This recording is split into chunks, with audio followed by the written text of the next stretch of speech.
Siguro tinatanong nyo, bakit kaya ginawa ito ng U-Drive Group? Bakit po kami nandito ngayon?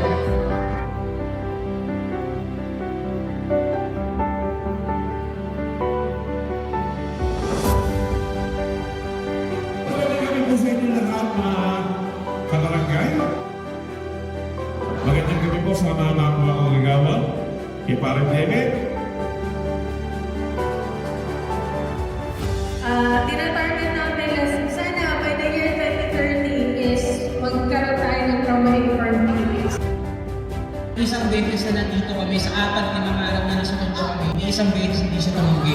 Nagsuggest pa ng pagkain.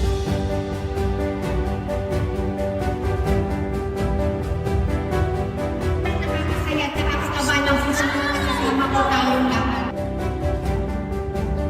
Muling simula ko ito na pagkakaroon ng closing for Philippines 2020.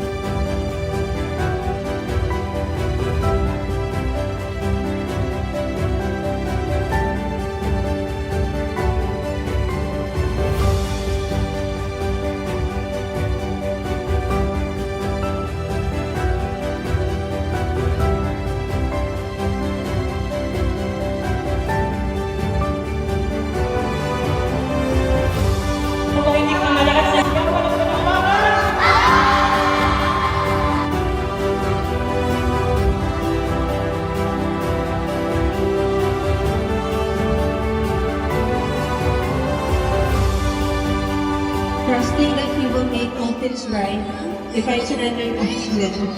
That I will be infinitely happy in this life and supremely happy with him forever in the next. Amen. Hindi po kami dito nagtatapos. Kayo po ay napalapit na sa puso ng U-Drive Group at ang aming advokasya na 10 taong programa para sa trauma-informed ay aming ipagpapatuloy sa buong Pilipinas.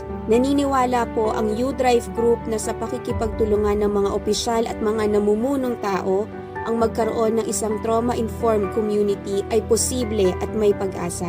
Kami, ang U-Drive Group, ay magsisilbing kasama ninyo sa paglalakbay patungo sa mas magandang kinabukasan. We change the way we care, help, understand, and respond. Onwards and upwards, Barangay 91!